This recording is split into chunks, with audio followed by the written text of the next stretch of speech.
कर्मनेजा, भारत की ऐसी नदी जिसके पानी को छूने से डरते हैं लोग, हो जाता है सत्यानाश। वजह जानकार आप भी करेंगे तौबा।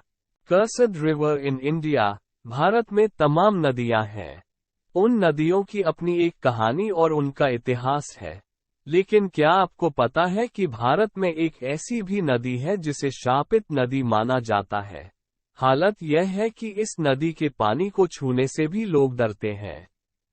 उनका मानना है कि अगर उन्होंने इस नदी के पानी को छू लिया तो उनके पुण्य अपने आप ही पाप में बदल जाएंगे और उनका सत्यानाश हो जाएगा।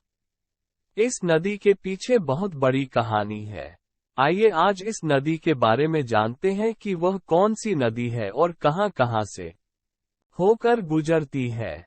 बिहार के कैमूर जिले से उद्गम। दरअसल इस नदी का नाम कर्मनाशा नदी है। कर्मनाशा नदी का उद्गम बिहार के कैमूर जिले से हुआ है। इसके बाद यह नदी यूपी में सोनभद्र, चंदौली, वाराणसी और गाजीपुर से होकर बहती है। फिर बिहार में ही बक्सर के समीप गंगा नदी में जाकर मिल जाती है। ऐसी मान्यता है कि सत्यव्रत यानी त्रिशंकु नाम के राजा ने गुरु वशिष्ठ से शरीर के साथ स्वर्ग में जाने की इच्छा जाहिर की तो तपस्या के बाद ऐसा संभव हो गया, लेकिन वहां से इंद्र ने उन्हें वापस भेज दिया और वे उल्टे ही आसमान में लटके रह गए। गुरु वशिष्ठ और सत्यव्रत की कहानी। कहा जाता है कि उनके मुंह से लार टपकने लगी और इससे एक नदी बन गई। फिर खुद गुरु वशिष्ठ ने सत्यव्रत को श्राप दे दिया और अब मान्यता है कि इसीलिए कर्मनाशा नदी इसी श्राप की वजह से नदी शापित है।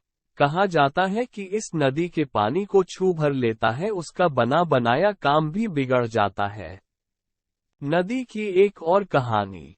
एक मीडिया रिपोर्ट के मुताबिक नदी के बारे एक और दंत कथा कही जाती है कि प्राचीन समय में लोग यहाँ पर सूखे मेवे खाकर रह जाते थे, लेकिन इस नदी के पानी का इस्तेमाल भोजन बनाने के लिए नहीं करते थे।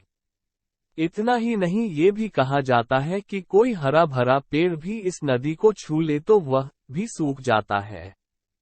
बौद्ध लोगों से कनेक्शन। एक अन्य रिपोर्ट के मुताबिक ये भी मान्यता है कि कर्मनाशा नदी के पास बौद्धों भिक्षुओं का निवास था और हिंदू धर्म को मानने वाले खुद को बौद्ध भिक्षुओं से दूर रखने के लिए कर्मनाशा नदी को अपवित्र कहने लगे। ऐसा माना जाता है कि इसके बाद इस तरह की मान्यता सामने आई थी। धीरे धीरे लोग इसे अपवित्र मानने लगे थे।